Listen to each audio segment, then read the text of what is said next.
14 তারিখের পরে হয়তো ওয়েদার অনেকটা ভালো হয়ে যেতে পারে। সিলেট, ঢাকা এবং চট্টগ্রাম 6টা বিভাগের কোথাও কোথাও বাড়ি থেকে অতি ভারী বর্ষণ হতে পারে। ঢাকার আশেপাশে তো অনেকগুলো নদী আছে না, আমরা নদী কিন্তু ওভারফ্লো হওয়া কখনো দেখছেন।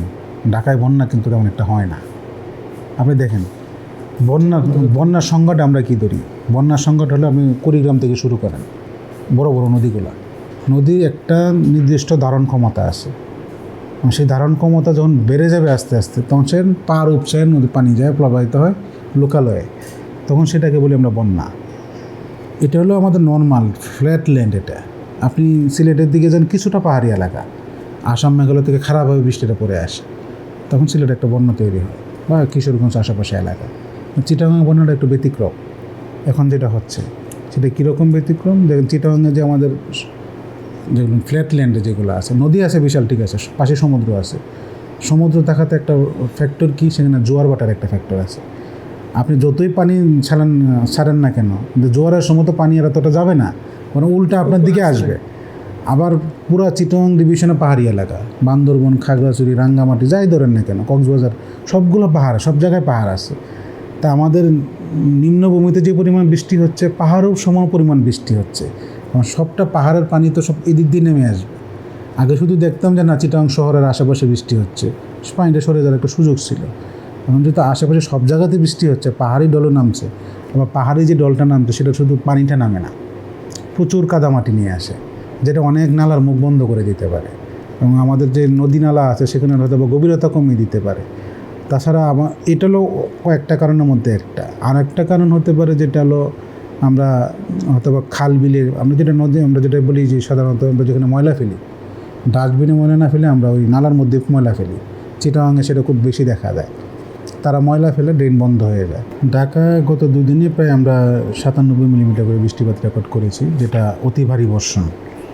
আমরা 89 মিলিমিটার বা 88 থেকে যদি বাড়তি হয়, 89 যদি শুরু হয়ে যায়, সেটা আরও যতই হোক অতি ভারী বর্ষণ আমরা বলি। তো সেটা দুটোই অতি ভারী বর্ষণ, আমরা 100 ক্রস করতে পারি নাই। তা আমরা যতটুকু জানি যে ঢাকা স্বাভাবিক রেইনফল আমরা যেটা বলি, জুলাই মাসে সর্বোচ্চ বেশি পরিমাণ বৃষ্টিপাত পেয়ে থাকি। জুলাই মাসে সারা দেশ না, শুধু আমাদের শুধু ঢাকায় না, সারা দেশে আমরা প্রচুর পরিমাণে বৃষ্টি পাই। আর আমাদের চিটাগাংয়ে এখন পর্যন্ত সন্দ্বীপে 500-র উপরে বৃষ্টিপাত রেকর্ড করা আছে একদিনে। ঢাকাও সর্বোচ্চ প্রায় 300-র উপরে আছে যে কোনো একটা সময়। তো এই 97 মিলিমিটার আসলে অনেকগুলো রেকর্ডের নিচে তুলনায় থাকবে, যে আসলে বৃষ্টিপাতের পরিমাণটা যেটা স্বাভাবিক না অস্বাভাবিক। আর জুলাই মাসে বৃষ্টি হবে, কোথাও কোথাও ভারী বর্ষণ হবে, অতি ভারী বর্ষণ হবে, এটা স্বাভাবিক। কারণ আমরা জুন মাস থেকে বর্ষাকাল শুরু হয়, জুলাই মাসে গিয়ে সেটা পিকে ওঠে বৃষ্টিপাতের পরিমাণ।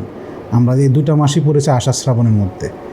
তারপরে আমাদের আগস্ট মাসে বৃষ্টিপাতের পরিমাণ কমতে থাকে, সেপ্টেম্বরে গিয়ে আরও কমে আসে। এই 4 মাস হইলে আমাদের বর্ষাকাল। তো বৃষ্টিপাত যা হচ্ছে এখনও আমাদের অতীতের রেকর্ড কোনো জায়গাতেই ভঙ্গ হয় নাই।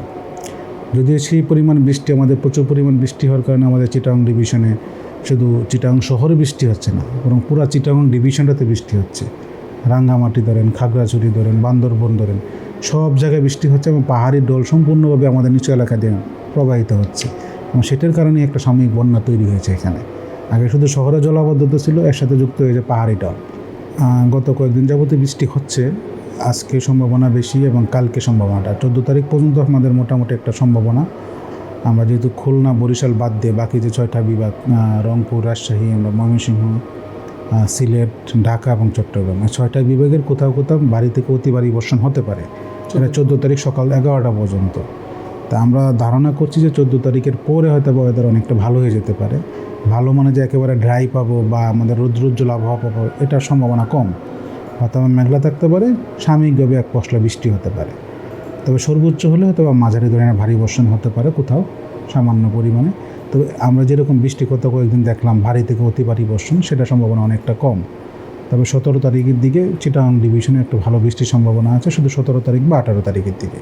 তারপরে হয়তো আবার যে আমাদের গতানুগতিক যে বৃষ্টিপাতটা দেখি, সেটা জুলাই মাসে স্বাভাবিক বৃষ্টি। আমরা যদি কোনো দেখি মানে নিয়মের, আমাদের স্বাভাবিকের তুলনায় যদি যেটা স্বাভাবিক মনে করি যে সামান্য পরিমাণ বৃষ্টি হচ্ছে, এটা আমরা স্বাভাবিক ধরি নেই। অতিরিক্ত বৃষ্টি হবে কি না, ভারী বর্ষণ হবে কি না, অতি ভারী বর্ষণ হবে কি না, সেই প্রতিটা ক্ষেত্রে আমরা একটা সতর্কবাণী প্রদান করি। যেমন সমুদ্র বন্দরে সিগন্যাল হবে কি না, নর্মালি আমরা যেটা বলি স্বাভাবিক, সিগন্যাল মানে আমরা সেটা ধরেন একটু অস্বাভাবিক, মানে অস্বাভাবিক ওয়েদার যখন আসবে আমরা সেটা সিগন্যালটা আমরা ইস্যু করি, কিংবা ধরুন সতর্কবার্তা দিই নদী বন্দর বা সমুদ্র বন্দর কিংবা ভারী বর্ষণের জন্য। আর যেহেতু আমাদের ভারী বর্ষণ মোটামুটি চিটাগাং হয়েছে এবং আগামীকালকে পর্যন্ত সম্ভাবনা একটা বেশি, তাই ভারী বর্ষণের সাথে জলাবদ্ধতা একটা কমন জিনিস, সেটা ঢাকার জন্য প্রযোজ্য এবং চট্টগ্রাম বিভাগের, বিশেষ করে চট্টগ্রাম সদরের জন্য প্রযোজ্য। আর চট্টগ্রাম বিভাগ যেহেতু পাহাড়ি এলাকা, সেখানে ভূমিধস গতানুগতিকভাবে হচ্ছে, কিছুদিন যাবৎ হচ্ছে, মাটি অনেকটা ভঙ্গুর, সেখানে ভারী বর্ষণ হলে আরও সম্ভাবনা বেশি। অথবা ওয়েদার অনেকটা ভালো হলে সেই ভূমিধসের সম্ভাবনা অনেকটা আস্তে আস্তে কমে আসবে।